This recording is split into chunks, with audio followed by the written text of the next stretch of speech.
ആലപ്പുഴ പുന്നപ്രയിലെ ശാന്തിഭവൻ അഗതി മന്ദിരത്തിലെ ലൈംഗിക അതിക്രമ ശ്രമ കേസിൽ പ്രതിയായ ബ്രദർ മാത്യു ആൽവിൻ പരാതിക്കാരിയെ ഭീഷണിപ്പെടുത്തുന്ന ഫോൺ സംഭാഷണം ജനം ടിവിക്ക് ലഭിച്ചു. ഇത്ര വലിയ കേസുണ്ടായിട്ടും തന്നെ തേടി ആരും വന്നില്ലെന്നും ആഭ്യന്തരമന്ത്രി രമേശ് ചെന്നിത്തലയെ അതിനായി കണ്ടെന്നും മാത്യു ആൽവിൻ പറയുന്നു. ജാമ്യം ലഭിച്ച ശേഷം പരാതിക്കാരിയെ സാമൂഹ്യ മാധ്യമങ്ങളിലൂടെ അധിക്ഷേപിക്കുമെന്നും മാത്യു ആൽവിന്റെ ഭീഷണിയിലുണ്ട്.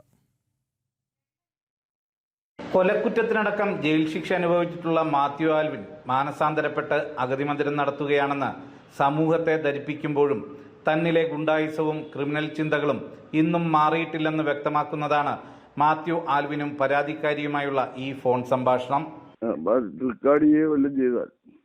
ഇല്ല, പറഞ്ഞോ, കാര്യം പറഞ്ഞോ. റെക്കോർഡ് വല്ലതും ചെയ്ത് കഴിഞ്ഞാൽ ഞാൻ വീട്ടിലേക്ക് വരും, ഞാൻ പറഞ്ഞേക്കാം. ഇവിടെ റെക്കോർഡ് ചെയ്യാൻ പോലീസിനെ അറിയിക്കുക ചെയ്ത് കഴിഞ്ഞാൽ ഇന്ന് മുതൽ കൊള്ളസംഘത്തിലേക്ക് ചേരുക. അതൊക്കെ വിട്ടു നിൽക്കുമായിരുന്നു.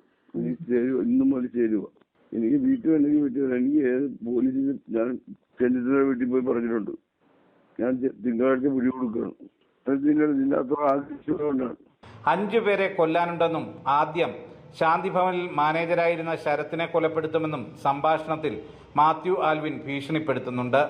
ജാമ്യം കിട്ടിയ ശേഷം പരാതിക്കാരിയെ സമൂഹ മാധ്യമങ്ങളിലൂടെ അധിക്ഷേപിക്കുമെന്ന ഭീഷണിയോടെയാണ് ഫോൺ സംഭാഷണം അവസാനിപ്പിക്കുന്നത്. ചെന്നിത്തല വീട്ടിൽ പോയി പറഞ്ഞിട്ടുണ്ട്. ഞാൻ തിങ്കളാഴ്ച പിടി കൊടുക്കണം. ഇതിന്റെ അത്ര ആഗ്രഹിച്ചുകൊണ്ടാണ്.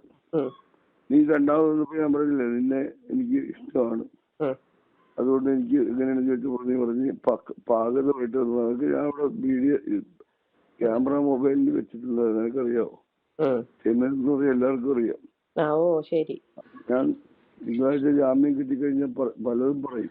നാട്ടിക്ക് ഞാൻ കെട്ടിയ പെണ്ണാണെന്നും പിന്നാണെന്നും. പരാതിക്കാരിയുമായി ലൈംഗിക ബന്ധത്തിൽ ഏർപ്പെടാനുള്ള താല്പര്യം മാത്യു ആൽവിൻ സംഭാഷണത്തിൽ വീണ്ടും പ്രകടിപ്പിച്ചതിലൂടെ പരാതിക്കാരി പോലീസിനെ ധരിപ്പിച്ച കാര്യങ്ങൾ ശരിവെക്കുന്നു. ഭീഷണിപ്പെടുത്തുന്ന ഫോൺ കാൾ വിവരം പോലീസിന് കൈമാറിയെന്ന് പരാതിക്കാരിയുടെ ബന്ധുക്കൾ പറഞ്ഞു. ഇനിയെങ്കിലും അറസ്റ്റിലേക്ക് കടക്കാൻ പോലീസ് തയ്യാറാകുമോ എന്നതാണ് അറിയേണ്ടത്.